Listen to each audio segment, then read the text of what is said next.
Bien, Dios bendiga a todos mis hermanos en Cristo, los que están oyendo este mensaje y aquellos que aún no han recibido a Cristo en su corazón, que Dios también les bendiga y les abra el entendimiento para que puedan llegar al conocimiento de la verdad. Permítame presentarme, mi nombre es Jefferson Valecillos, hermano en la fe, por la gracia y la misericordia del Señor. Estamos acá una vez más compartiendo la gloriosa palabra del Señor con el propósito de aprender cada día cuál es el propósito del Señor con nosotros y de aprender a hacer su voluntad y vivir una vida en obediencia y agradable delante de su presencia. Dice la palabra del Señor en el libro de Gálatas, capítulo 5, verso 16. En este momento estaremos hablando sobre la lucha que hay entre la carne y el espíritu. Dice la palabra del Señor: las obras de la carne y el fruto del espíritu. Digo pues, andad en el espíritu y no satisfagáis los deseos de la carne, porque el deseo de la carne es contra el espíritu y el espíritu es contra la carne, y estos se oponen entre sí para que no hagáis lo que quisieseis. Pero si sois guiados por el Espíritu, no estáis bajo la ley. Y manifiestas son las obras de la carne, que son adulterio, fornicación, inmundicia, lascivia, idolatría, hechicerías, enemistades, pleitos, celos, iras, contiendas, disensiones, herejías, envidias, homicidios, borracheras, orgías, y cosas semejantes a estas, acerca de las cuales os amonesto, como ya os lo he dicho antes, que los que practican tales cosas no heredarán el reino de Dios. Mas el fruto del Espíritu es amor, gozo, paz, paciencia, benignidad, bondad, fe, mansedumbre, templanza. Contra tales cosas no hay ley. Pero los que son de Cristo han crucificado la carne con sus pasiones y deseo. Si vivimos por el Espíritu, andemos también por el Espíritu. Aquí el apóstol Pablo, cuando escribió esta carta de Gálatas a la iglesia de Galacia, no solamente se estaba refiriendo a la iglesia de aquel entonces, al pueblo que había ya en Galacia de aquel entonces, sino que hoy en día también se refiere a nosotros. Recordemos que la palabra del Señor fue escrita por mano de hombre, pero fue una obra guiada por el Espíritu Santo, dirigida por el Espíritu Santo. Son palabras que nos llenan, palabras que penetran hasta lo más profundo de los tuétanos de los huesos, con el propósito de enseñarnos a vivir una vida agradable, recta delante de la presencia del Señor, con el propósito de conocer la verdad.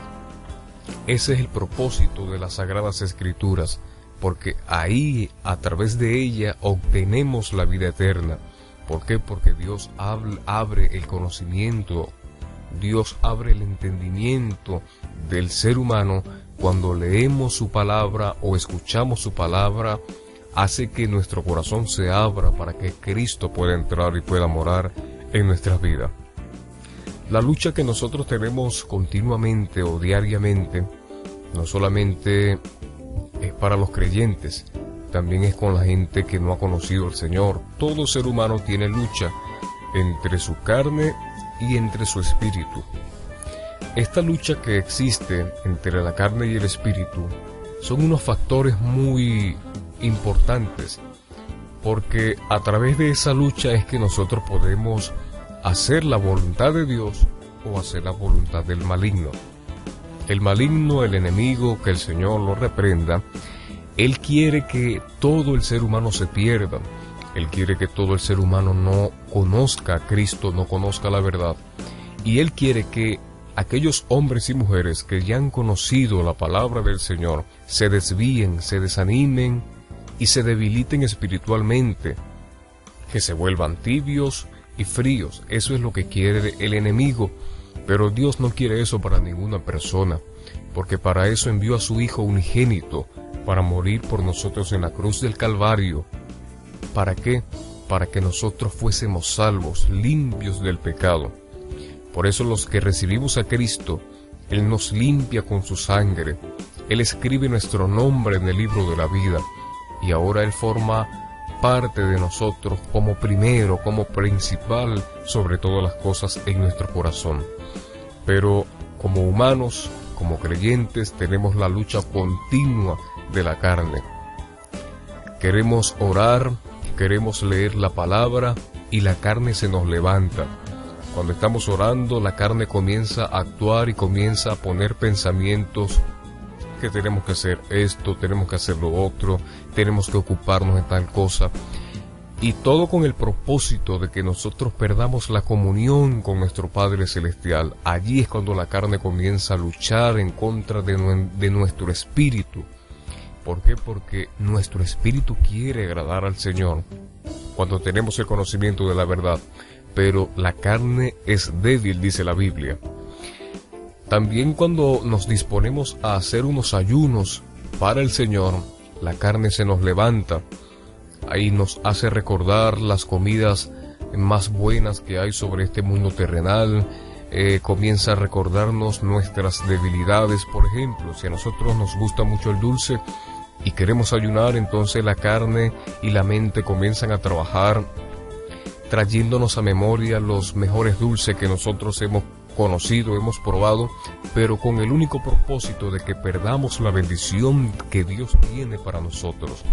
Por eso que la carne es algo muy fuerte, pero el Espíritu Santo es más fuerte que la carne y es más fuerte que todas las cosas terrenales de este mundo. Por eso es que el creyente, usted, amado hermano, yo como persona, tenemos que estar fortalecidos espiritualmente para poder vencer no solamente las trampas del enemigo, sino también la lucha, las trampas de nuestra propia carne, de nuestro propio cuerpo. Por eso la palabra del Señor dice: cuídate de la que duerme a tu lado, y se refiere a nuestra carne, la que está con nosotros las 24 horas del día. Es nuestra carne, es nuestro cuerpo. Por eso no tenemos que prácticamente estar pensando muchas cosas para agradar a la carne, porque la carne es polvo, dice la Biblia, y al polvo vuelve. Y esta carne pues prácticamente en este mundo terrenal existe, pero luego que nosotros pasamos al mundo espiritual, ya nuestro cuerpo, nuestra carne ya no sirve para más nada, es como un caparazón. Lo que importa en nosotros es el alma que hay dentro de nosotros. Recordemos que somos conformados por 3 materias: alma, espíritu y cuerpo. El alma es la que le rendirá cuentas al Señor. El alma nunca muere del ser humano. El espíritu es el espíritu de vida que Dios da a cada persona. Y el cuerpo es la carne. Es prácticamente, como dije hace un momento, el caparazón donde nosotros estamos. Por eso, creyente, amado hermano, y también persona que no ha conocido al Señor, en estos últimos tiempos no debemos afanarnos tanto por agradar a la carne. No dejemos que el enemigo nos ciegue la mente, nos llene la mente de vanidad para querer mostrarnos más lindo que este, más lindo que otro, para querer prácticamente desviar la naturalidad que Dios ha puesto en nosotros. Conozco muchas personas que y no es para juzgar, sino para traer a reflexión. Conozco muchas personas que Dios las ha hecho de estaturas altas y pretenden ser bajos. A otros Dios los ha hecho de estaturas bajas y pretenden ser altos. A otros son gordos, son flacos y prácticamente no están a gusto con la creación que Dios ha hecho en sus cuerpos. Otros tienen el cabello negro y desean pintárselo de amarillo o viceversa. Otros no tienen cejas y se hacen las cejas, o tienen muchas y se las quitan. No estoy hablando de religiosidad, sino que me estoy refiriendo de que mucha gente no es agradecida como Dios la ha hecho en su cuerpo, y prácticamente no se dan cuenta que Dios nos ha hecho con nuestros 5 sentidos. Y la mayoría de nosotros tenemos nuestras manos, nuestros brazos, nuestras piernas. Y recordemos que hay mucha gente que lamentablemente ha perdido o una pierna o las dos, o ha perdido los brazos, o incluso han nacido sin brazos y sin piernas.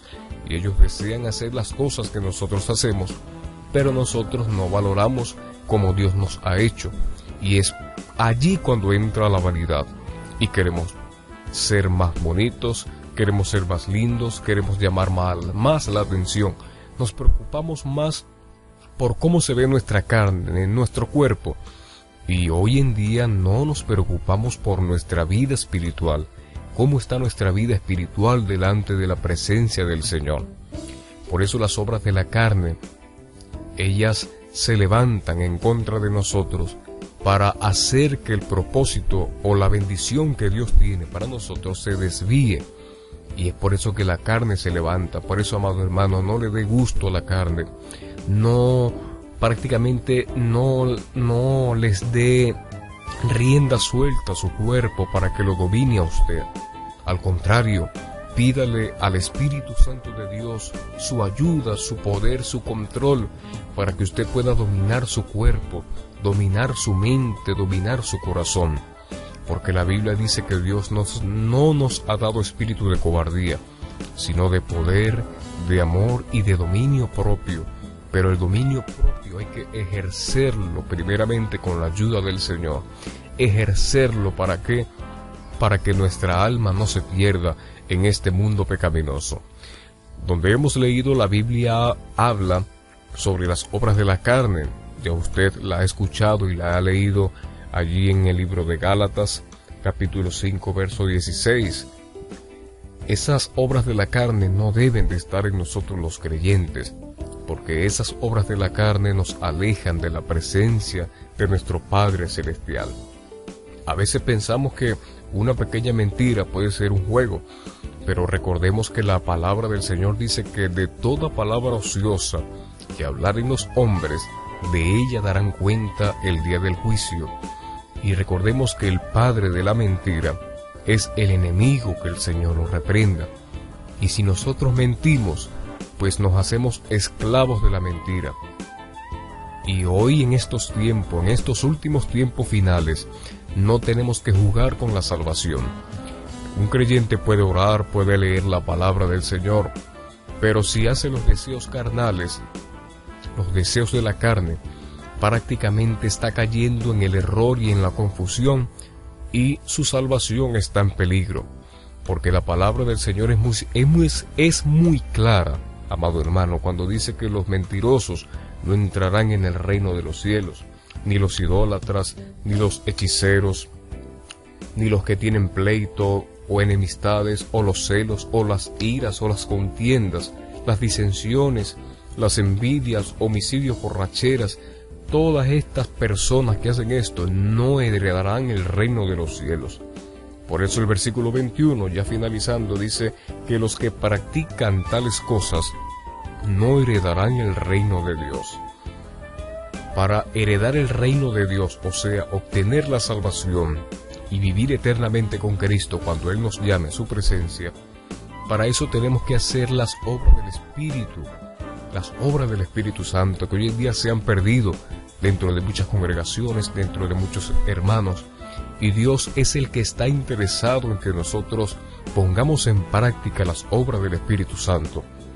Humanamente es difícil, pero con la ayuda del Señor, Él prácticamente nos da la capacidad y pone el querer como el hacer en nosotros, para nosotros poder hacer su voluntad.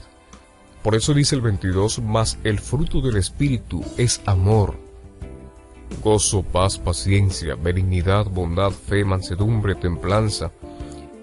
Las cosas buenas son los frutos del Espíritu. Por ejemplo, la Biblia nos manda en el primer mandamiento que amemos a Dios por sobre todas las cosas. Y el segundo dice, amarás a tu prójimo como a ti mismo. Las palabras que dijo Jesucristo en el Nuevo Testamento.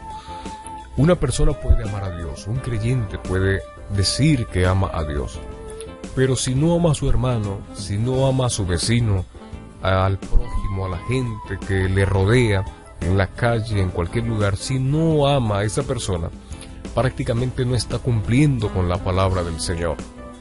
Óigame, humanamente a nosotros nos cuesta amar al ser humano. Humanamente nos cuesta amar a aquella persona que nos ha hecho daño. Humanamente nos cuesta brindarle amor a aquella persona que nos maldice, que nos ignora, que causa daño en nosotros. Humanamente nos es difícil amarlo. Pero por eso Jesucristo dijo, separados de Él nada podríamos hacer. Humanamente no podemos amar a la gente que nos hace daño, que comete tal cosa negativa en contra de nosotros, pero cuando obtenemos la ayuda del Espíritu Santo, Él nos ayuda, nos capacita y nos enseña a amar e incluso a amar a aquellas personas que se dicen ser nuestros enemigos.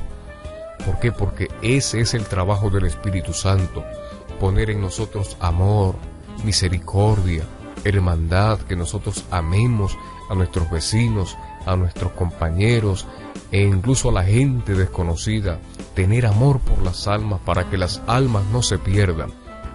Ese es el fruto del Espíritu Santo que obra en estos tiempos. Mucha persona dice, pero se ha perdido el amor dentro de las iglesias, se ha perdido los principios espirituales dentro de las congregaciones. Pero óigame, para que se pierdan los principios espirituales, es porque se ha dejado la búsqueda espiritual. Hoy en día hay poca búsqueda espiritual. Hoy en día hay poca oración. Hoy en día hay poco ayuno, poca vigilia. No se está leyendo o escudriñando la palabra del Señor, y es por eso que viene el enfriamiento espiritual sobre el creyente. Hoy en día ya las familias ya no buscan a Dios en sus casas. No hacen oraciones, los padres con los hijos con los padres. No hacen oraciones en sus casas, no invocan la presencia del Espíritu Santo. Y es por eso que viene el enemigo, se va infiltrando a través de cada uno de ellos. ¿Por qué? Porque le dejan una puerta abierta al enemigo para que entre y haga y deshaga y destruya prácticamente ese hogar y destruya a esas personas. Por eso la Biblia es clara, la Biblia es concisa, es directa cuando Jesucristo dijo, velad y orad para que no entres en tentación, porque el espíritu a la verdad está dispuesto, pero la carne es débil. Por eso hoy, en estos últimos tiempos, no es tiempo para dormir espiritualmente, es tiempo para levantarnos, glorificar al Señor cuando comienza el día, cuando termina el día, glorificar al Señor. Mucha gente piensa que buscar a Dios es solamente ir a los cultos, cantar en los cultos, orar, leer la palabra, escuchar las predicaciones o incluso predicar.